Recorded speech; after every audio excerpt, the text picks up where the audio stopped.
और मैं 6 बार net qualify हूँ। और मैंने आरपीएससी असिस्टेंट प्रोफेसर का एग्जाम भी क्लियर किया है और मैं इंटरव्यू तक गई हूँ। मैं वहाँ पे मेरिट आउट हुई हूँ, मैं वहाँ पे फेल नहीं हुई, मैं मेरिट आउट हुई हूँ वहाँ पे। मैंने यूपी असिस्टेंट प्रोफेसर का एग्जाम क्लियर कर रखा है, मेरा इंटरव्यू आना बाकी है वहाँ पे। मैंने दिल्ली में 2 एग्जाम क्लियर कर रखे हैं पीजीटी के, DT+B के। लेकिन एसपीएससी भर्ती निकालती है, वो लेती है परी में मेरे 100 में से ना 74 मार्क्स हैं। फिर मैं देती हूँ सब्जेक्टिव वहाँ पे, जो हमारा होता है 17 अगस्त को। उसका रिजल्ट आता है 2 दिसंबर को और 613 पोस्ट हैं, बच्चे क्वालिफाई करते हैं 151। उसमें हमारा नाम नहीं है। ये केवल पहली भर्ती नहीं है, ऐसे 35 के क्राइटेरिया में बहुत सारी भर्तियों में खाली पोस्टें रखी गई हैं। तो सवाल ये भी है कि क्या सरकार जानबूझ के, आप लोगों को ऐसा लगता है कि ये जानबूझ के खाली रखना चाहती है? बिल्कुल, मेरे को ऐसा ही लग रहा है सर। जब बच्चों को ले नहीं रहे, उन्होंने क्राइटेरिया ऐसा रख दिया सर। हमारा तो रिजल्ट आ चुका है, हमारे जो कैंडिडेट्स उनकी तो ज्वाइनिंग आनी है। अच्छा, कितनी पोस्ट थी आपकी? हमारी 23 पोस्ट थी। कितने लगे? हमारे 5 लगे। अच्छा, बाकी खाली हैं और सारी कैटेगरी का तो कोई भी नहीं है। 6 बार नेट क्लियर है? हाँ बिल्कुल है। आपकी जो भर्ती उसमें हरियाणा के कितने लगे? हरियाणा के उसमें 2 बच्चे 5 में से 3 बार 3 बार के।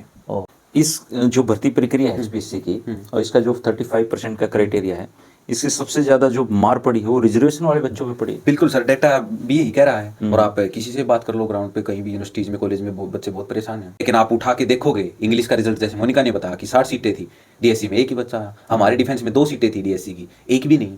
बॉटनी में 1 भी नहीं, जूलॉजी में 1 भी नहीं, जर्नलिज्म में 1 भी नहीं, इकोनॉमिक्स में 1 भी नहीं। खाली है डीएससी की सारी सीटें। क्या आप कर रहे हो? आप सोशल जस्टिस है क्या? ये सामाजिक न्याय ही नहीं कर रही आपकी जो ये लॉ है आपका, जो 35% वाला, ये न्याय के बिल्कुल खिलाफ है। तो कुछ कैंडिडेट्स ने उसको चैलेंज किया कोर्ट में। अच्छा, कि जो 35% का क्राइटेरिया है, इसमें फ्लो है, ये इंटेंशनली बच्चों को रोकने के लिए बनाया गया, क्योंकि उन्होंने पीजीटी की भर्ती में, एडीए की भर्ती में, एमओ की भर्ती में देख चुके थे कैंडिडेट की ऐसा हो रहा है। कोर्ट बोलता है कि भाई आप भर्ती पूरी होने से पहले किसी की मंशा पे कैसे सवाल खड़ा कर सकते हो। और मैं कोहड़ा गाँव है मेरा, गोहाना के पास। अभी पीएचडी कर रहे हो आप? हाँ, अभी मेरी पीएचडी। सब्जेक्ट कौन सा आपका? इंग्लिश है। आप नेट वेट सब? हाँ, मैं 3 बार मैंने नेट क्वालिफाई किया, 1 बार गेट क्वालिफाई किया इंग्लिश में। प्रोसेस ऑफ सिलेक्शन की बजाय प्रोसेस ऑफ रिजेक्शन लगती है। बहुत सारे बच्चों को रिजेक्शन का एक मेथड निकाला इन्होंने, कि जैसे मान लिया 100 क्वेश्चन है पेपर में और मेरे को आते हैं 60, मैंने 60 कर दिए और मैंने 40 नहीं किए, तो मैं रिजेक्ट हो जाऊंगा। बेशक मेरे 60 के 60 ठीक है, बेशक कट ऑफ 45 पे जाए, मैं फिर भी बाहर हो जाऊंगा। क्यों? क्योंकि उन्होंने कर दिया कि आपने 5 ऑप्शन मिलेंगे, आपको 4 नहीं मिलेंगे। और उसमें एक ऑप्शन ये होगा कि मैं इनमें से कोई भी नहीं चुनता, कि मैं इसको अटेम्प्ट ही नहीं करता क्वेश्चन को। और अगर आपने 10 क्वेश्चन ऐसे छोड़ दिए कि आपने अटेम्प्ट ही नहीं किए, मतलब वो मैं इसको अटेम्प्ट ही नहीं करता, वो ऑप्शन अगर आपने टिक नहीं किया तो हम रिजेक्ट हो जाएंगे। लेकिन हमारा जो दर्द है, कुल्हाड़ी और लकड़ी में एक चुनाव हुआ। हाँ, तो लोगों ने ये समझ के वोट दे दिया कि कुल्हाड़ी में जो होता है वो लकड़ी का। हाँ, वही हो रखा है सर। बिल्कुल वही हुआ है। ये भी बहुत इंटरेस्टिंग स्टोरी है सर। हम धरना देने के लिए गए 11 तारीख को। SHO है सेक्टर 5 की, वो आए हमारे पास कि आप धरना नहीं दे सकते, धरना देने के लिए परमिशन लेनी पड़ेगी। तो ये हमें लगा कि जाएंगे, एप्लीकेशन देंगे, परमिशन मिल जाएगी। हम गए SDM ऑफिस, एप्लीकेशन दी, वो बोले कि आप पहले 5 लोग एफिडेविट लेके आओ कि उसकी पूरी रिस्पॉन्सिबिलिटी आपकी होगी। उसके बाद ये 4 अलग अलग डिपार्टमेंट है, इनसे NOC लेके आओगे। वो जब NOC देंगे फिर DCP मैम साइन करेंगे, फिर SDM सर साइन करेंगे, उसके बाद परमिशन मिलेगी, धरना दे पाओगे। मतलब वो इतनी टॉर्चरस और इरिटेटिंग प्रोसेस थी, ऐसा लग रहा था कि धरना देने की परमिशन लेने के लिए धरना देना पड़ेगा। नमस्कार दोस्तों, गुरुकुल ऑफ पॉलिटिक्स पर आपका स्वागत है। मैं हूं आपका दोस्त धर्मेंद्र कुमारी और हमारे साथ आज 3 युवा साथी मौजूद हैं और इन सब की पीड़ाएं एक ही हैं कि ये डिजर्व करते हैं, लेकिन हरियाणा की जो सरकार है और जो हरियाणा पब्लिक सर्विस कमीशन है, उसने ऐसे नियम बनाए हैं और जो हरियाणा के युवकों को हरियाणा में नौकरी करने ही नहीं देते हैं। 3-4 साल पहले जब मैं ये बात कहता था तो कुछ लोगों को लगता था कि सरकार की आलोचनाएं हो रही हैं, लेकिन अब हरियाणा का बच्चा ये बात मानने लगा है कि ग्रुप A और ग्रुप B की नौकरियां हरियाणा के युवाओं के लिए नहीं हैं। ग्रुप C और D की नौकरी के लिए आप तैयारी कर सकते हो। क्यों मोनिका? हाँ जी, यही लग रहा है। सही है? हाँ बिल्कुल यही लग रहा है सर। सबसे पहले आप अपने बारे में बताइए कि आपकी पीड़ाएं क्या हैं और कैसे आपने एजुकेशन प्राप्त करके आप रोहतक तक पहुँचे हो। सर, मेरा नाम मोनिका है और मेरा गांव है मोरका, जो भिवानी डिस्ट्रिक्ट में पड़ता है। मैंने अपनी जो ग्रेजुएशन है वो बैल कॉलेज से की है, गवर्नमेंट कॉलेज से। उसके बाद मैंने MA कैंपस से की, MD कैंपस से। उसके बाद मैंने नेट क्वालिफाई किया और मैं 6 बार नेट क्वालिफाई हूँ। और मैंने RPSC असिस्टेंट प्रोफेसर का एग्जाम भी क्लियर किया है और मैं इंटरव्यू तक गई हूँ। मैं वहाँ पे मेरिट आउट हुई हूँ, मैं वहाँ पे फेल नहीं हुई, मैं मेरिट आउट हुई हूँ वहाँ पे। मैंने UP असिस्टेंट प्रोफेसर का एग्जाम क्लियर कर रखा है, मेरा इंटरव्यू आना बाकी है वहाँ पे। मैंने दिल्ली में 2 एग्ज़ाम क्लियर कर रखे हैं पीजीटी के, DT+B के, लेकिन एचपीएससी भर्ती निकालती है, वो लेती है परी में मेरे 100 में से ना 74 मार्क्स हैं। फिर मैं देती हूँ सब्जेक्टिव वहाँ पे, जो हमारा होता है 17 अगस्त को, उसका रिजल्ट आता है 2 दिसंबर को, और 613 पोस्ट हैं, बच्चे क्वालिफाई करते हैं 151, उसमें हमारा नाम नहीं है। और जब हम पूछते हैं चेयरमैन सर से कि ये 613 पोस्ट के लिए 151 क्यों, तो कहते हैं कि आप काबिल नहीं हो, आप में काबिलियत नहीं है, आपकी यूनिवर्सिटीज़ ने आपको इतना अच्छा पढ़ाया ही नहीं कि आप पेपर लिख पाओ और आप पास कर पाओ। अच्छा जी। तो समझ नहीं आता ये सवाल हमारी काबिलियत पे है या जो हमारे एजुकेशन सिस्टम है उस पे है। क्योंकि अगर हमारी काबिलियत पे होता तो मैं राजस्थान नहीं निकाल पाती, मैं यूपी नहीं निकाल पाती, मैं दिल्ली में कोई एग्जाम नहीं निकाल पाती। आप हरियाणा में फेल हो गए? हरियाणा में फेल हो गए हम। बाकी सब जगह मैं एग्जाम क्लियर कर रही हूँ, लेकिन हरियाणा में नहीं कर पा रही हूँ। कारण क्या है कि वो कह रहे हैं कि आपको ना 35% नहीं आए। अब वो 35% ऐसा क्या है कि हम क्यों नहीं ले पा रहे? क्राइटेरिया है वो क्राइटेरिया बना दिया। जैसे हम एक एग्जाम देते हैं, मैंने इंग्लिश किया, हमें 3 घंटे में ना 5 क्वेश्चन लिखने होते हैं, और एक क्वेश्चन इस हिसाब से लिखना होता है कि 15 नंबर या 18 नंबर का, और हम 3 घंटे में पूरा करना होता है। एचपीएससी ने हमसे लिखवाए 15 क्वेश्चन 3 घंटे में, और एक क्वेश्चन में 3 या 4 राइटर या 3 या 4 टेक्स्ट कंपाइल करके पूछ रखे हैं। उसके बावजूद हमारी तैयारी इतनी अच्छी थी कि हमने वो भी कंप्लीट किया है। ऐसा नहीं कि वहाँ पे भी हम छोड़ के आए, नहीं, हमने उसके बाद कंप्लीट किया है, और उसके बावजूद हम फेल कर रहे हैं। तो सवाल मेरे को लगता है कि हरियाणा के युवाओं पे नहीं है, सवाल एचपीएससी पे है कि वो ऐसा क्या चाह रही है कि जो हरियाणा के युवा उसमें नहीं आ पा रहे जी। दूसरा है कि जो कैटेगरी के बच्चे हैं, जैसे हमारी 613 पोस्ट थी, उसमें डीएससी की 60 सीट थी, एक बच्चा आया। सिर्फ एक बच्चा? सिर्फ एक बच्चा। ओएससी की थी 60 सीट, उसमें 2 बच्चे। ईडब्ल्यूएस की 60 सीट 6 बच्चे। बीसीबी की थी 83 सीट 2 बच्चे। 85 बीसीए की। तो ऐसे बच्चे आ रहे हैं। तो आप हरियाणा के युवाओं को क्या दे रहे हो? सिर्फ धोखा, उनके सपनों के साथ खिलवाड़ कर रहे हो। आप इतनी वैकेंसी दिखा कर उनको पूरी नहीं कर रहे। बात तो ठीक है मोनिका आपकी, लेकिन मैं एक पीछे डाटा देख रहा था, उस डाटा में ये था कि ये केवल पहली भर्ती नहीं है, ऐसे 35 के क्राइटेरिया में बहुत सारी भर्तियों में खाली पोस्टें रखी गई हैं। तो सवाल ये भी है कि क्या सरकार जानबूझ के, आप लोगों को ऐसा लगता है कि ये जानबूझ के खाली रखना चाहती है? बिल्कुल, मेरे को ऐसा ही लग रहा है सर। जब बच्चों को ले नहीं रहे, उन्होंने क्राइटेरिया ऐसा रख दिया। सर पहली बात यह है कि हम एलिजिबल हैं सर, हम नेट क्वालिफाइड बच्चे हैं, हमें एक सर्टिफिकेट मिला हुआ है कि हम एलिजिबल हैं। एचपीएससी को पेपर इसलिए लेना है कि हम बच्चे ज़्यादा हैं, उनके पास पोस्ट 613 है। पेपर उनको इसलिए नहीं लेना कि हमें बाहर करना, लेकिन वो ले इसीलिए रहे कि हमें बाहर करना है। लेकिन लेना उनको इसलिए चाहिए कि उनको 613 लेने हैं, क्योंकि हम बच्चे हो गए 4000, लेने उनको 613 हैं। तो टॉप के 613 को बुलाओ ना। हाँ ठीक बात है, एलिजिबल तो सारे ही हैं। सारे हमें, हम नेट क्वालिफाइड बच्चे हैं, हमने कर रखी है, पीएचडी बच्चे कर रहे हैं। आपको क्या चाहिए? आपका क्या नाम है भाई? सर जसमेर मेरा नाम। जसमेर भाई, कहाँ से हो आप? मैं इसी सरखरबड़ा से हूँ। इसी सरखरबड़ा से। तो रोहतक में कैसे पहुँचे आप? सर मैंने बीए गवर्नमेंट कॉलेज अपने हिसार से ही की थी। उसके बाद मैंने यहाँ डिफेंस में अपने, क्योंकि डिफेंस यही था, फिर आसपास मास्टर्स करनी थी मेरे को। आपको तो रिजल्ट ही आने वाला है शायद पोस्टों का। हमारा तो रिजल्ट आ चुका, हमारे जो कैंडिडेट्स उनकी तो ज्वाइनिंग आनी है। अच्छा, कितनी पोस्ट थी आपकी? हमारी 23 पोस्ट थी। कितने लगे? हमारे 5 लगे। 5 लगे, बाकी खाली? बाकी खाली हैं, और सारी कैटेगरी का तो कोई भी नहीं है। क्या इशू रहा आपकी भर्ती में? इशू तो सर हमें भी नहीं समझ में आ रहा। वही है सेम जो सबका है, 35% वाला क्राइटेरिया है, उसको उनका कहना यही है। आपके भी नेटवर्क क्लियर हैं? हाँ, मेरा 6 बार नेट है। लगातार 21 में मेरी मास्टर्स हो गई थी। ऐसा तो नहीं है मोनिका कि 6 बार वाले निकाल दिए हूँ? मेरा 3 बार है सर। तो 3 बार वाले? 3 बार वाला भी निकाल दिया सर। ऐसा नहीं है सर, मतलब कि कुछ ऐसे देखें तो कैसे देखें इस चीज़ को, ये ताल जो उनका आपका है। 6 बार नेट क्लियर है? हाँ बिल्कुल है सर। और आपने पेपर दिया सब्जेक्टिव, उसमें फेल हो गया? उसमें फेल हो गया। कैसा मुश्किल था? बहुत ज़्यादा? नहीं, हमारा मुश्किल नहीं था इतना सारा। जैसे आपकी जो भर्ती उसमें हरियाणा के कितने लगे? हरियाणा के उसमें 2 बच्चे, 5 में से 3 बार? 3 बार के। ओह,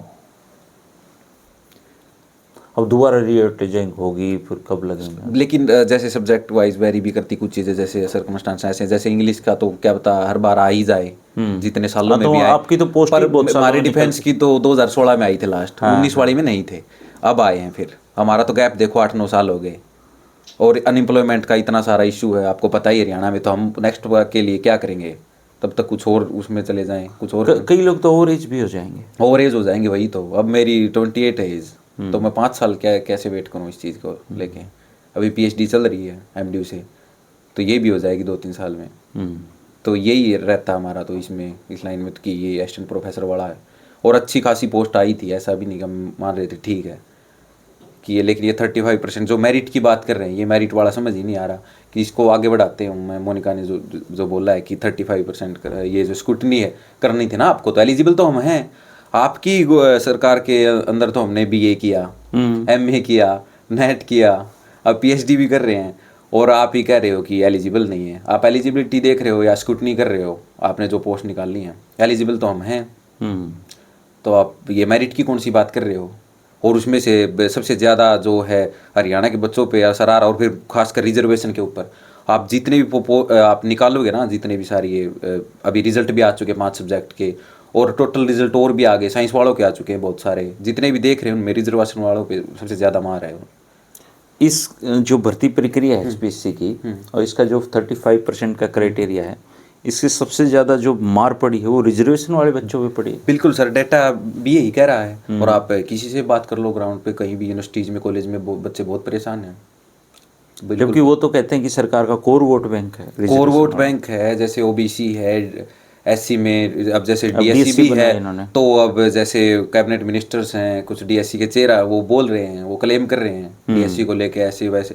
लेकिन आप उठा के देखोगे इंग्लिश का रिजल्ट, जैसे मोनिका ने बताया कि 60 सीटें थी DSC में, एक ही बच्चा आया। हमारे डिफेंस में 2 सीटें थी DSC की, एक भी नहीं। बॉटनी में एक भी नहीं, जूलॉजी में एक भी नहीं, जर्नलिज्म में एक भी नहीं, इकोनॉमिक्स में एक भी नहीं। खाली हैं DSC की सारी सीटें। क्या आप कर रहे हो? आप सोशल जस्टिस है क्या? ये सामाजिक न्याय ही नहीं कर रही आपकी जो ये लॉ है आपका, जो 35% वाला, ये न्याय के बिल्कुल खिलाफ है। पर ये 35% का जो लॉ है, ये काफ़ी समय से चल रहा है। बिल्कुल सर। अब आप लोग आपको कहेंगे कि आप पॉलिटिकली मोटिवेटेड होगे ना। वही तो बात, जब तक हम नहीं बोल रहे थे तो ठीक है, जब वर्ग अलग अलग उस पर बात आती है तो अब हमें ये पॉलिटिकल मोटिवेटेड बता देंगे, ठीक है। असल में उसमें जो जिस टाइम ये 35% का क्राइटेरिया बनाया गया ना सर, इस भर्ती में असिस्टेंट प्रोफेसर की, एडवर्टीजमेंट नंबर 42 to 67, तो कुछ कैंडिडेट्स ने उसको चैलेंज किया कोर्ट में। अच्छा, कि जो 35% का क्राइटेरिया है, इसमें फ्लो है, ये इंटेंशनली बच्चों को रोकने के लिए बनाया गया, क्योंकि उन्होंने PGT की भर्ती में, ADA की भर्ती में, MO की भर्ती में देख चुके थे कैंडिडेट कि ऐसा हो रहा है। कोर्ट बोलता है कि भाई आप भर्ती पूरी होने से पहले किसी की मंशा पे कैसे सवाल खड़ा कर सकते हो। तो अब तो भर्तियां पूरी हो चुकी हैं। अब भर्ती पूरी हो गई है, हम कह रहे हैं कि भाई जो पहले हमारा अंदेशा था वही हुआ है। अब कह रहे हैं कि आप पहले क्यों नहीं बोल रहे, तो कुल मिला के ये है कि हम बोल ही क्यों रहे हैं। बोलना ही मना है ना। हाँ, पहले बोल रहे हैं तो आप पहले क्यों बोल रहे हो, बाद में बोल रहे हैं तो पहले क्यों नहीं बोल रहे। ये तो आप कहाँ से, क्या नाम है आपका? मेरा नाम जसमिंदर है और मैं रिसर्च स्कॉलर हूँ, और मैं कोहड़ा गाँव है मेरा, गोहाना के पास। अभी PhD कर रहे हो आप? हाँ, अभी मेरी PhD। सब्जेक्ट कौन सा आपका? इंग्लिश। इंग्लिश है। आप नेट वेट सब? हाँ, मैं 3 बार मैंने नेट क्वालिफाई किया, 1 बार गेट क्वालिफाई किया इंग्लिश में। इसके अलावा कहीं टेस्ट आपने क्वालिफाई किए हैं? इसके अलावा मैंने PhD के एंट्रेंस ही दिए हैं। ओके। और मैं गांव में था, जहाँ जब मतलब गांव में सरकारी स्कूल से ही पढ़ा मैं, फिर नेकराम कॉलेज से मैंने भी इंग्लिश ऑनर्स किया। और मैं जब मैंने PhD में एडमिशन लिया तो मेरी फैमिली को सिर्फ इतना पता है कि ये कोई ऐसा कोर्स है जिससे नाम के आगे डॉक्टर लग जाता है। अच्छा। तो मतलब मेरे आसपास परिवार से मैं पहला बच्चा था जो PhD कर रहा था। डॉक्टर तो यहाँ वो लोगों के आगे भी लग जाता है जिन्होंने BA भी ढंग से नहीं की होती। हाँ, उन्होंने भी नहीं की होती।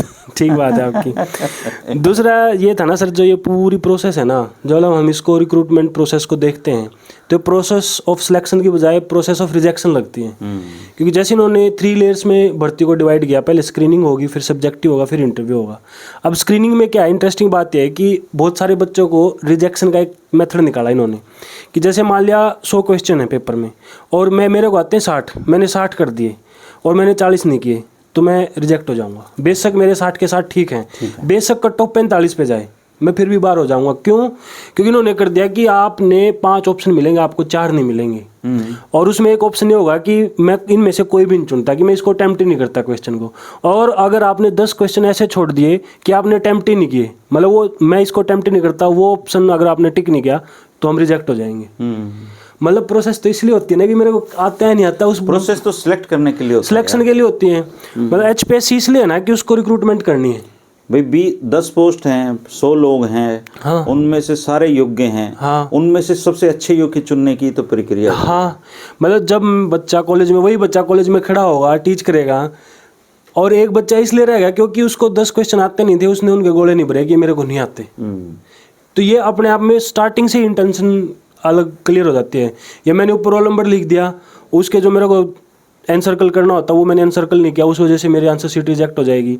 ऐसे ही बहुत सारे बच्चे जिनको स्क्रीनिंग में ही आउट कर दिया गया, और वो बच्चे बोले नहीं क्योंकि टेक्निकली उन्होंने ऐसा बना दिया। और वो हम लिटरेचर में एक थ्योरी पढ़ते हैं जिसको हम हेजेमनी की थ्योरी बोलते हैं, ग्रामसी की, कि जो रूलिंग क्लास है वो बोल रहे हैं, हम उसको मान लेते हैं कि हाँ ये ठीक है, मान लो उसको। तो हमने भी वही किया, जो सरकार ने कहा हमने मान लिया कि हाँ सरकार ठीक करे, हमने उसको क्वेश्चन नहीं किया। फिर उसके बाद सब्जेक्टिव में 35% का क्राइटेरिया लगा दिया। मतलब ये क्राइटेरिया ऐसा है कि, मतलब ये बात हम जब OSD राज नेहरू सर से मिले तो उनसे भी पूछा था मैंने कि सर हमें ये बताया गया कि रेस है 100 मीटर की, उसमें से 10 बच्चों को इनाम दिया जाएगा, लेकिन उस 100 मीटर में क्या होगा कि पहले 50 मीटर का मान होगा, उसके बाद जो 25 मीटर होगा वो स्लिपरी स्पेस होगा, मतलब उसमें तेल डाल दिया जाए, कुछ भी डाल दिया जाएगा। उसके बाद जो 25 मीटर होगा उसमें रोड़ी डाल दी जाएंगी। ये 100 मीटर जो कंप्लीट, जो राज नेहरू जी हैं ये जम्मू कश्मीर से हैं। अच्छा, हाँ, ये नहीं पता था हमें। और ये मैं दर्शकों की जानकारी के लिए बता दूं, ये एक यूनिवर्सिटी है गुरुग्राम में, स्किल यूनिवर्सिटी, स्किल यूनिवर्सिटी, वहाँ वीसी रहे हैं। उसके वीसी रहे हैं, बहुत फाउंडर वीसी रहे हैं। हाँ हाँ, और ये 7-8 साल में उसको कॉलेज लाइक यूनिवर्सिटी भी नहीं बना पाई। अच्छा। और ये अब एजुकेशन के हस्ती हैं। हाँ, OSD टू एजुकेशन है। कुछ नहीं कर पाए यूनिवर्सिटी को, मतलब खड़ा भी नहीं कर पाए ये। अच्छा, हजारों करोड़ का बजट ऐसे ही चला गया उसका, कहाँ लगा है पता नहीं, पर वो एक मतलब एक कॉलेज स्तर की यूनिवर्सिटी नहीं बना पाए उसको। तो वो 100 मीटर की रेस में हम दौड़े, हमने उस रेस को क्वालिफाई करना था। फिर लास्ट में हमें बताया गया कि टॉप 10 भी वो होंगे जो इस 100 मीटर को 12 सेकंड में पास करेंगे। मतलब पहले तो उस 100 मीटर को आपने इतना मुश्किल बना दिया, फिर उसमें भी कंडीशन लगा दी जो 12 सेकंड में पास करेंगे। सेम हमारे साथ हुआ। जो सब्जेक्टिव नॉलेज टेस्ट है जिसको हम SKT कह रहे हैं, HPSC, हम 3 घंटे में अपना पेपर लिखते हैं, MA का भी BA का भी। उसमें हमें टोटल 5 क्वेश्चन अटेम्प्ट करने होते हैं। उसमें हमारा बिल्कुल फिक्स सिलेबस होता है कि भी एक राइटर पे एक ही क्वेश्चन होगा हमारा, या उसकी पोइम्स पे हो सकता है, एक टेक्स्ट पे एक क्वेश्चन होगा। अब वो 15 क्वेश्चन नहीं थे जो हमने अटेम्प्ट किए, इन्होंने एक क्वेश्चन में 4-4 क्वेश्चन दे रखे हैं। क्राइटेरिया जानबूझ के इतना मुश्किल बना दे कि आप उसको पार ही ना कर सको। हाँ, और हमें ये पता था कि ऐसा होगा, उसके बावजूद हमने 1-1 साल 6-6 महीने तक मेहनत करके इतनी तैयारी की हम कि इसको भी क्लियर कर सकें। हमने वो 15 क्वेश्चन, अगर आप वही 15 क्वेश्चन किसी भी प्रोफेसर को, बहुत सारे जैसे CDLU में प्रोफेसर पंकज शर्मा जी हैं, RKSD कॉलेज में प्रोफेसर विकास भारद्वाज, उन्होंने बाकायदा लाइव आके, मतलब वीडियो है उनकी अभी भी, उन्होंने कहा है कि भाई कोई भी प्रोफेसर अटेम्प्ट करके दिखा दो, 3 घंटे में पूरा क्वेश्चन पेपर अटेम्प्ट कर दो कोई। मुझे एक मैथमेटिक्स के सर आए थे, उन्होंने जब ये बात की मुझे यकीन सा नहीं हुआ। मैं कैसा कौन सा पेपर हो सकता है? बोले धर्मेंद्र भाई आप देखना, उसको मैं भी अटेम्प्ट नहीं कर सकता। हाँ, मैं आप हमारा क्वेश्चन पेपर हम शेयर कर देंगे आपके साथ, तो आप जो इंग्लिश के टीचर्स हैं उनसे मिलो तो उनको दिखाना, आपको क्वेश्चन पेपर हम देंगे आपको PDF। पिताजी क्या करते हैं भाई आपके? पिताजी हैं नहीं, वैसे पिताजी मिस्त्री थे, जो फर्नीचर का काम करते होते थे। तो घर पे जब आप पता लगा कि भाई इतने मेहनत कर रहा है, PhD कर रहा है, उसका टेस्ट क्लियर नहीं हुआ, तो उनका क्या रिस्पॉन्स था? मायूसी है, और कहीं ना कहीं मेरे को ये लगता है कि घर वालों को ये तो पता है कि पास नहीं हुआ, हम उनको समझा भी नहीं सकते कि हम फेल किए गए उस पोजीशन पे नहीं। हाँ, हमें फेल किया गया। मैं खुद OBC कैटेगरी से आता हूँ, मेरे आसपास जितने लोग, उनको ये लगता है सरकार हमारी है। हमारी BCA की 85 सीट थी, सिर्फ 3 बच्चे पास हुए। और मैं जब उनको समझाता हूँ कि भाई ये कर रहे हैं, वो खुश हैं कि हमारे, मतलब एक अजीब सा माहौल है सोसाइटी में। सरकार है? हाँ, उनको ये लगता है उनको आज भी लगता है। मतलब मैं जब उनको बताता हूँ तो उनको ये लगता है कि यूनिवर्सिटी में रहता है, 4 किताबें फालतू पढ़ ली, इसको क्या पता दुनियादारी का, ये समाज से कटा हुआ है। लेकिन हमारा जो दर्द है, कुल्हाड़ी और लकड़ी में एक चुनाव हुआ, हाँ, तो लोगों ने ये समझ के वोट दे दिया कि कुल्हाड़ी में जो हत्था है वो लकड़ी का। हाँ, वही हो रखा है सर। बिल्कुल वही हुआ है। और सिर्फ BC वाला, जैसे DSC वाला तो खुद हम मिले बेदी जी से, सामाजिक न्याय मंत्री हैं। बेदी जी तो बहुत मुखर रहे हैं आप लोगों की मांग को लेके, तो डीएससी के उन पे क्या उनका रिस्पॉन्स था? उन्होंने अभी विधानसभा में भी कहा कि भाई हम डीएससी लेके आए, और हमने उनको बोला भी कि सर आप देखो आगे रहे हो हमेशा, आपने विधानसभा में भी बोला कि भाई आप लेके आए, फ़ायदा क्या हुआ ये करने का। तो अब एक इसमें मसला क्या है कि उन्होंने ये कहा कि भाई तो रूल बुक बना रखी है, लोग अगेंस्ट नहीं जा सकते। नहीं, रूल बुक बना रहे, रूल बुक चेंज भी हो सकती है, बनाई भी तो इन्होंने ही है। हमने भी यही कहा कि सर जो रूल बुक हमें बाहर कर रही है, ऐसी कौन सी रूल बुक है जो हरियाणा के युवाओं को नौकरी देने में आड़े आ रही है? और अगर ऐसी रूल बुक है तो वो क्यों है? हमारा सवाल भी यही है, वो क्यों है? और आप क्या चाह रहे हो कि हम हमेशा 4th क्लास या 3rd क्लास की जो भी करें, क्लास 1 क्लास 2 ऑफिसर हम लगे ही ना हरियाणा के लोग? तो पहले भी यही होता रहा था। मतलब आप ये कह रहे हो ना कि वर्ण व्यवस्था को कानूनी रूप दिया गया, कानूनी रूप दे के तय किया गया कि आप सिर्फ ये काम करोगे, आप ये काम नहीं कर सकते।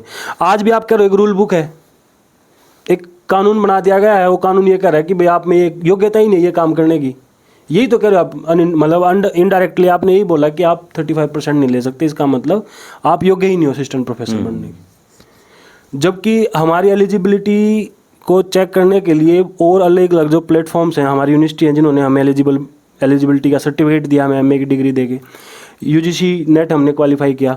एचपीएससी ने तो स्क्रूटनी करनी थी कि भाई ये 4800 कैंडिडेट्स हैं, इनमें से 613 बच्चे हमने फाइनल करने। उसके बजाय उन्होंने क्या किया, सिलेक्शन के बजाय एलिमिनेशन कर दिया कि भाई सिर्फ 151 को लेंगे हम। ऐसे सवाल नहीं पूछते आपसे वो, जब आप एचपीसी वगैरह में या कहाँ गए हो, कि पहले तो कोई नहीं बोला, अब आप क्यों बोल रहे हो? पहले बोल रहे हैं सर, ऐसी बात नहीं है। बच्चे जब एएमओ की वो भर्ती हुई ना, वो मंत्रियों के पास भी गए, कोर्ट केस भी किया, बोले हैं। बोले हैं? हाँ बोले हैं, इससे पहले सुना नहीं अलग हाँ बात है। सुना नहीं ये अलग बात है, बोला है। किस लेवल तक बोला वो अलग बात है, कहाँ तक गए कहाँ तक, लेकिन बोला है, सबने बोला है। अब जैसे आपका मैं तो बहुत रूरल में गांव आता है, बहुत मैं समझ सकता हूँ आपने कितनी मेहनत की होगी यहाँ तक पहुँचने में। सर मैं इतने लंबे टाइम से अपने घर वालों को ना एक दिलासा देना होता है कि मैं मेहनत कर रही हूँ, और मेरे घर वालों को लगता भी है कि भाई तुम मेहनत कर रही है, पता भी है कर रही है और मैंने किया भी है। जब मेरा रिजल्ट आया ना, मैं घर वालों को ये बात बता नहीं पाई कि मेरा रिजल्ट आ गया, मैं फेल कर दी गई।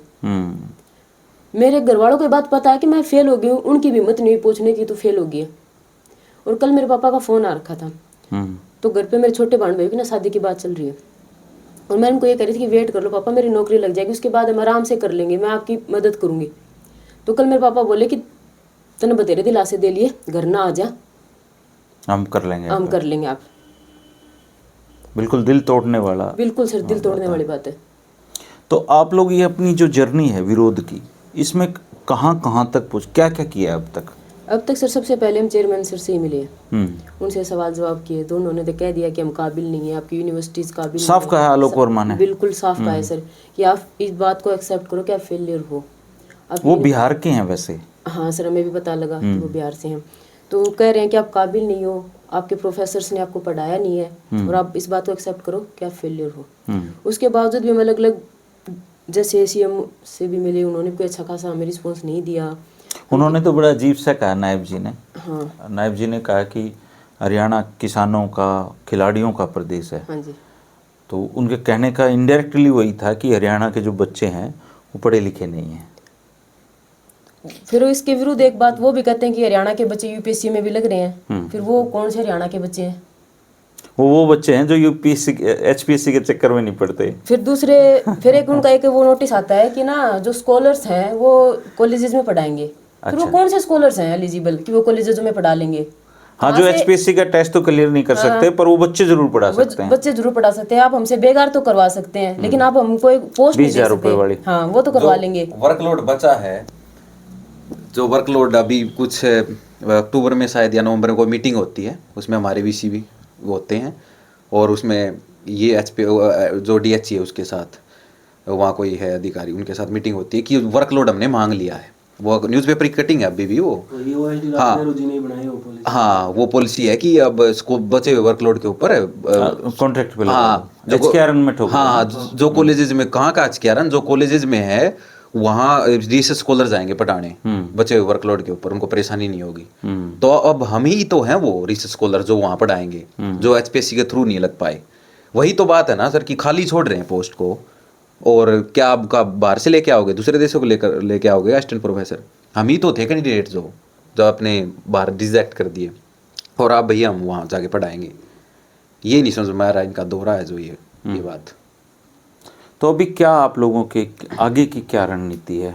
मतलब ये तो आ लिया भाई, फेल फुल भी हो लिए, सारे काम हो लिए, अब कब भर्ती निकलेगी किसी को नहीं पता है। बिल्कुल निकलेगी तब क्या ये क्राइटेरिया बदलेंगे? इस पे भी मुझे संदेह है, क्योंकि इस सरकार ने कभी भी अपना जो कदम है, चाहे पब्लिक सुबह की बजाय अभी मरे, इनको कोई परवाह नहीं, ये बदलेंगे नहीं। तो लेकिन मुझे एक आप वाली भर्ती में एक अच्छी चीज़ ये लग रही है, कम से कम कुछ साथी तो बोल तो रहे हैं।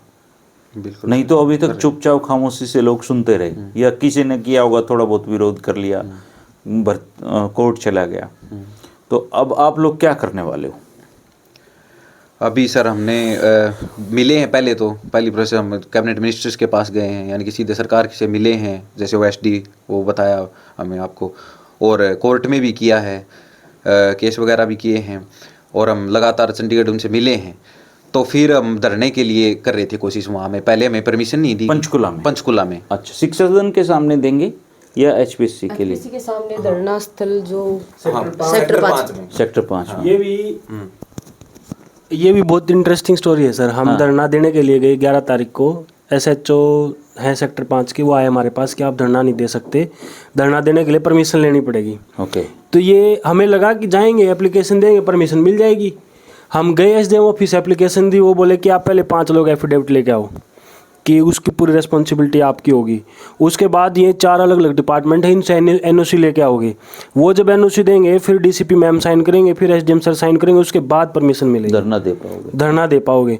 मतलब वो इतनी टॉर्चरस और इरिटेटिंग प्रोसेस थी, ऐसा लग रहा था कि धरना देने की परमिशन लेने के लिए धरना देना पड़ेगा। लोग कहते नौकरी नहीं मांग रहे भाई, धरना देने की परमिशन। हाँ, मतलब पहले हम हुड ऑफिस गए, वहाँ से हम NOC नहीं मिली उस दिन। फिर हम मेडिकल CMO के पास गए, वहाँ से हम NOC नहीं मिली। फायर स्टेशन वालों ने हमें NOC दी। SHO ने लिख के दे दिया कि भाई आपकी रिस्पॉन्सिबिलिटी होगी, 2 जगह से मिल गई। उसके बाद से हम रेगुलर कोई ना कोई 3-4 साथी पंचकुला जाते रहे हैं रेगुलर NOC के लिए। कितने दिन लग गए भाई इस काम में? 25 तारीख को हमें फाइनल NOC मिली है। ओ, फिर NOC मिलने के बाद कल हमें धरने की परमिशन मिली है, और वो भी सिर्फ 15 दिन के लिए। अच्छा। और वो एक धरना ग्राउंड बना रखा है वहाँ पे कि आप सिर्फ यहीं पे प्रदर्शन कर सकते हो, मतलब यहीं पे बैठ सकते हो आप। उसमें भी आप ये नहीं कर सकते, वो नहीं कर सकते। मतलब ऐसा लग रहा था कि ये हो क्या रहा है।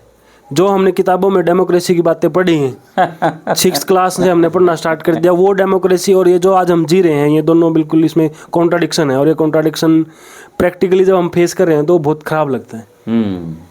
और उसमें सबसे खतरनाक बात यह है सर कि बच्चे, जब हमने पहली बार ये कहा ना कि हमें प्रदर्शन करना चाहिए, तो बड़ी आबादी कैंडिडेट्स की जो अफेक्टेड है, अरे सर ये प्रदर्शन शब्द का इस्तेमाल मत करो। अच्छा। आंदोलन शब्द का इस्तेमाल मत करो, ये भगत सिंह वगैरह के नाम भी मत लो। ऐसे ऐसे बच्चे भी हैं। मतलब मैं ये सोच रहा था कि ये जो तैयार हुए हैं बच्चे, या जो इंटेलेक्चुअल क्लास है, जो थिंक टैंक तैयार हुआ है सोसाइटी का, ये कैसा तैयार हुआ है। और कल को जब यूनिवर्सिटी लोगों का समूह तैयार हो गया, और कल को जब यही लोग पढ़ाएंगे तो ये कैसे नागरिक तैयार करेंगे हम। जो हमें इतना डर लग रहा है कि हमें ये चीज़ें नहीं बोलनी चाहिए, हमें सरकार को नहीं करना चाहिए। किसको बोलेंगे हम? सरकार को नहीं बोलेंगे तो मतलब आलोक वर्मा सर ने तो बोल दिया आप फेलियर हो, उन्होंने तो कह दिया आपकी यूनिवर्सिटीज़ में पढ़ाया नहीं गया।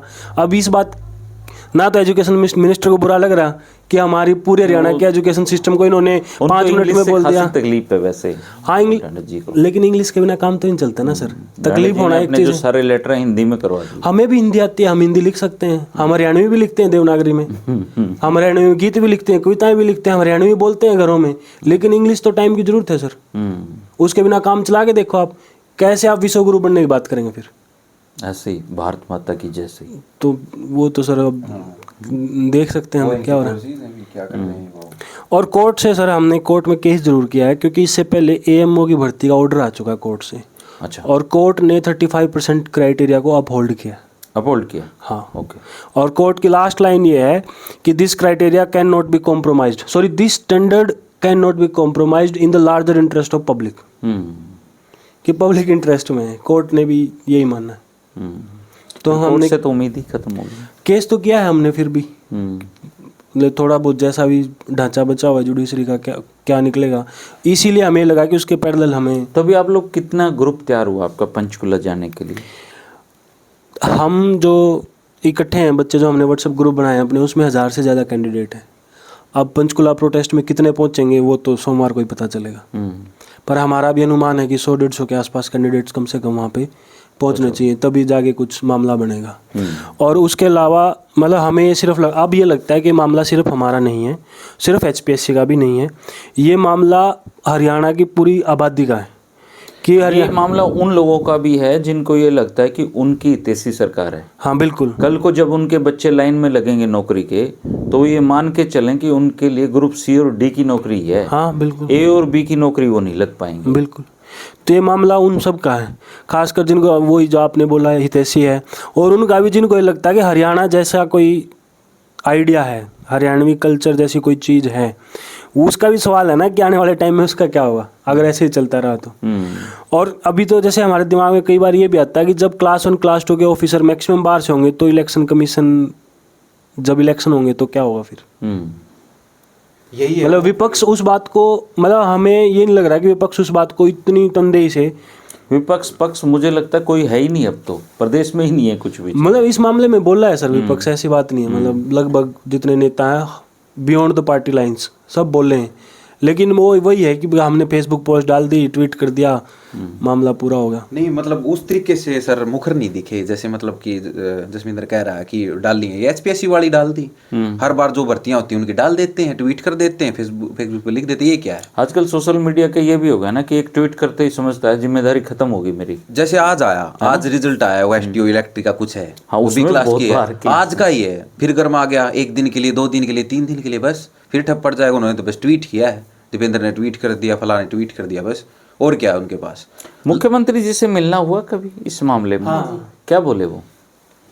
इसमें है ना सर, उन्होंने पहले तो वो एक तो हाँ हंस देते हैं सर, रिजर्वेशन वाली बात तो उन्होंने सुनी ही नहीं। ओके। कि नहीं ये बात मत करो।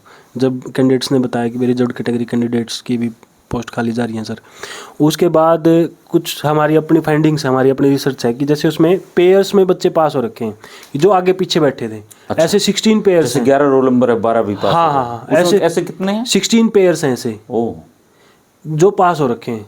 कि सर ये कोइंसिडेंट कैसे हो सकता है, किसी और भर्ती में नहीं हो रखा इतना कोइंसिडेंट, कैसे हो गया ये। तो हमने जैसे कुछ मैथ के जो पेपर ऊपर दिए इन्होंने आपको निकाल के? नहीं सर, अभी तक हमारी सीट में आंसर सीट नहीं क्योंकि है। वो इसने देखिए सर जो डिफेंस में है ना, और ये अगर ये पैटर्न बताएगा ना, तो जो पैटर्न जो है ना वो बहुत इंटरेस्टिंग है सर। उसमें जैसे जो रिजल्ट आ चुके ना फाइनल, उनका दिखाया HPSC ने। तो मेरा डिफेंस का रिजल्ट आ चुका, मैं देख के आया हूँ सीट को, और मेरे साथ और भी कैंडिडेट्स थे जो मेरे डिफेंस के थे, 13 बच्चे थे हम। तो हम हम में से कोई एक भी सेटिस्फाई नहीं था। उनके आंसर चेकिंग जो है वो बहुत वेरिएशन में मार्क्स थे। जैसे किसी क्वेश्चन में ठीक है तो आगे के 3-4 में बिल्कुल भी नहीं है। जैसे 1.5 मार्क्स है 10 में से, और मैंने 4 के 4 पेज लिख रखे हैं और कंटेंट भी अच्छा लिख रखा है, और मैंने इनको सुनाया भी सबको आके कि मैंने ये लिखा कि और ये मार्क्स मिले हैं 1.5। 1.75 का क्या मतलब है? ये कौन से मार्क्स हैं? ये कौन सी तोला ताली है जो हमें समझ में नहीं आई, और हम बिल्कुल भी संतुष्ट नहीं है उससे। और वहाँ डिजिटल मार्क्स हैं।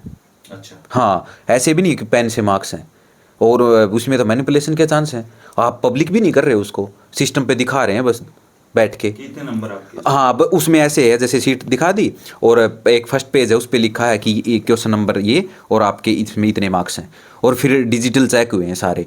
पेन से यूं पता भी नहीं वो पेन वो वाला डिजिटल वाला है या वो वाला, उसमें ऐसे ऐसे गोलदारा लगा है, छोटे छोटे टिक लगे हैं, और ये भी नहीं काटा या वो लगा है या मार्क्स दिए हैं पेन से, नहीं, मार्क्स तो अलग से क्वेश्चन वाइज वहाँ डिजिटल फॉर्म में लिखे हैं, 2, 1.5, 1.75 ऐसे। और बहुत वेरिएशन है सर मार्क्स में, 4.5 है और फिर सीधा 1.5 है। तो ये समझ ही नहीं आ रहा कि उससे भी हम सेटिस्फाई नहीं। कोई मॉड्यूल नहीं था हमारे पास पहले कि एग्जामिनर ऐसे लिखना है, इतने वर्ड्स लिमिट है, ऐसे कोई ऐसा पता नहीं था हमें। बस ये था कि 4 पेज हैं, वो हम भर के भी आए हैं, हम लिख के भी आए हैं, तो हम सेटिस्फाई नहीं है उस चीज़ से। चेकिंग से भी हमें तो ये नहीं लगा।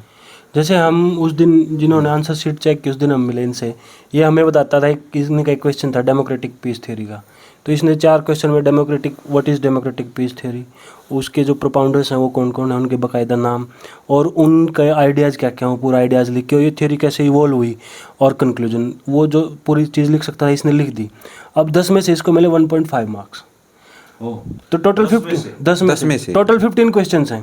पहले 3 क्वेश्चन मतलब उसको देखते हुए ऐसा लग रहा है कि एग्जामिनर्स हैं जो 5 हैं, पहले 3 क्वेश्चन चेक किए हैं, उसके एवरेज है 3.5, 4, 4.5।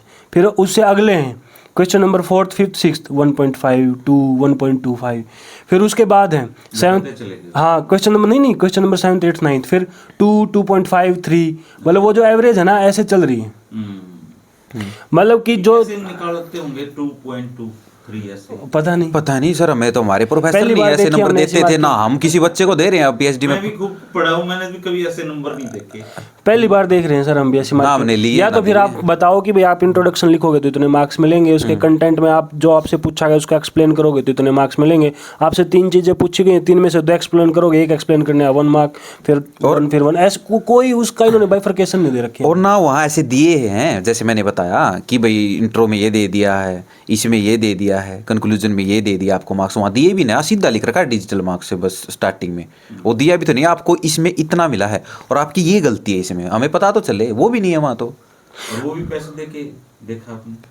क्या पैसे दे? दिखाया। हाँ वो 500 रुपये की फीस लगी, फीस ही फीस दे रहे हैं हम तो, रिजेक्शन की भी फीस ही फीस दे रहे हैं सर। यहाँ भी फीस दे रहे हैं, यूनिवर्सिटीज़ की भी फीस बढ़ती जा रही है हमारी तो हर बार।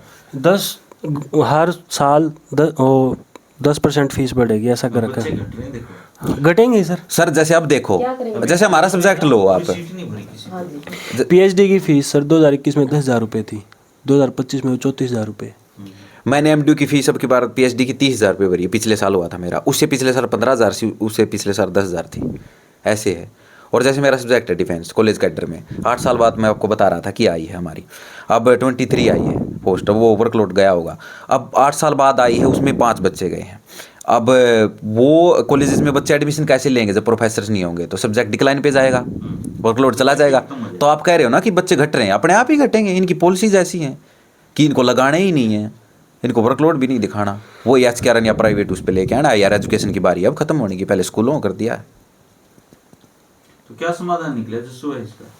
सर समाधान का पता नहीं, वो एक भगत सिंह की लाइन है सर, सफलता महज इत्तेफाक है लेकिन संघर्ष एक नियम। हमारे इससे संघर्ष आया है, उसको अलग अलग तरीके से करेंगे।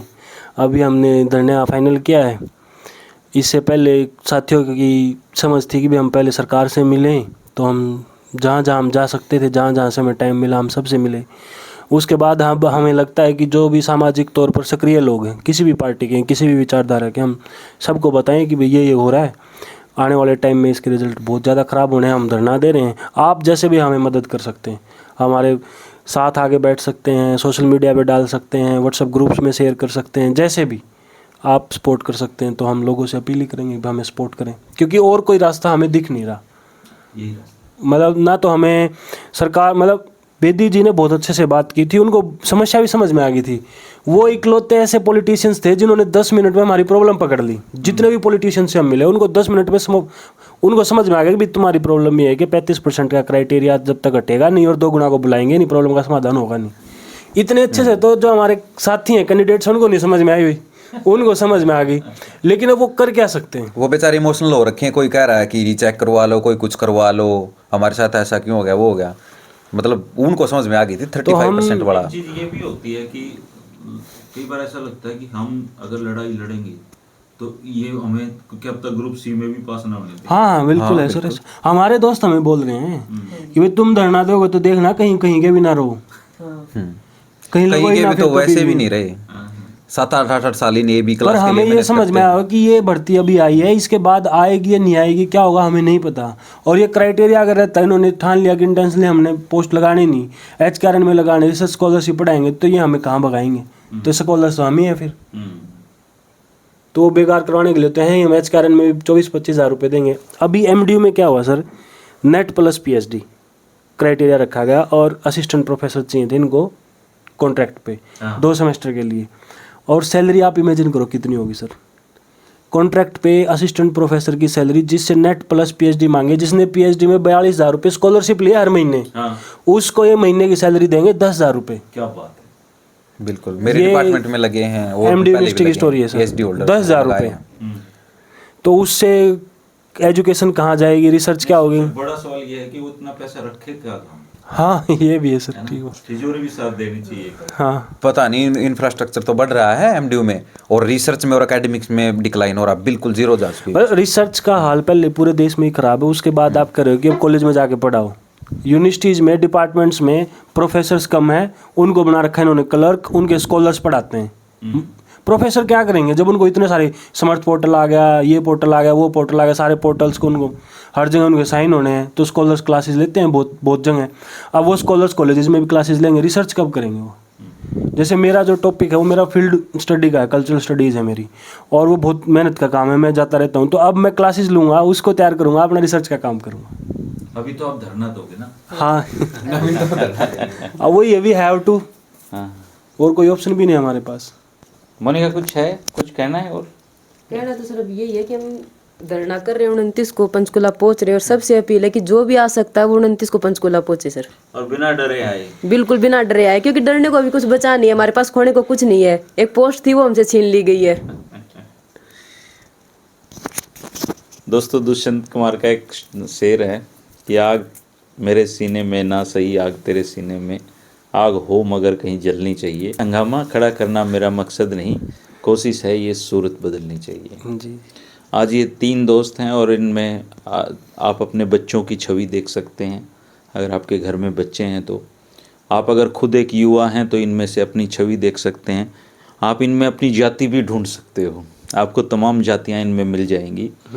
सवाल ये है कि पढ़ लिखने के बाद अगर हरियाणा के योग्य बच्चों को ये सरकार नौकरी नहीं दे सकती है तो क्या ये सरकार जनहितैषी सरकार कहलाने लायक है, या फिर जात पात में बढ़कर आप अपने बच्चों का भविष्य ऐसे खराब करते रहोगे?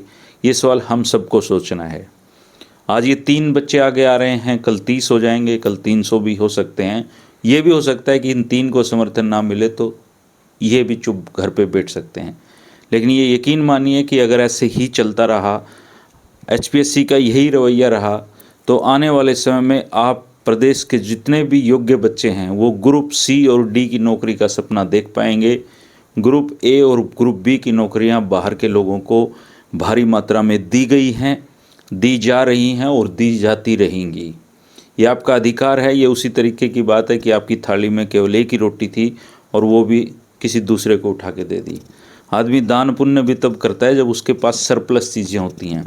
हरियाणा बेरोजगारी में देश के अव्वल राज्यों में से एक है, और उसकी नौकरियां दूसरे प्रदेश के युवाओं को, अपने प्रदेश के योग्य युवाओं को दरकिनार करके देना, मैं कहीं भी सोशल जस्टिस को नहीं मानता हूं। प्रतिभा अगर है, हमारे प्रदेश में योग्य युवा नहीं है तो सरकार लाख बार उनको नौकरी दे, लेकिन कम से कम मैं इन युवाओं के साथ हूं। आप अगर साथ देना चाहें तो इनका ज़रूर साथ दीजिएगा, नहीं तो घर बैठ के तमाशा देखिएगा। और ये जो जंगल में जो आग लगती है ये सबको अपनी जद में लेती है। आज इन बच्चों के साथ अनजस्टिस हो रहा है, कल जब आपके साथ होगा, आपके घर में होगा, तब तुम्हें समझ में आ जाएगा कि ये युवा जो साथी थे हमारे ठीक बोल रहे थे। अगर हरियाणा सरकार के जिम्मेदार लोग, कोई भी उनको समझा सकता है, कह सकता है, तो आलोक वर्मा जैसे लोगों को HPSC से हटाइए, क्राइटेरिया बदलवाइए, तब जाके हमारे युवाओं को ये नौकरी मिलेगी। दोस्तों, आप आए, आपने बात रखी, मुझे बहुत खुशी है। हमारा तो वो दौर जा चुका है धरने प्रदर्शन वाला, लेकिन मुझे अच्छा लगा कि प्रदेश में कुछ युवा तो अपनी बात को लेके इतनी हिम्मत रखते हैं कि सरकार को साफ साफ शब्दों में कह सकते हैं। आपको मेरी शुभकामनाएं हैं और आप एक बेहतरीन टीचर साबित होंगे अगर आप लोगों को मौका मिला तो। कभी ना कभी आपका ये सपना ज़रूर सब सच हो, ऐसी दुआ है मेरी। Thank you sir. शुक्रिया, नमस्कार।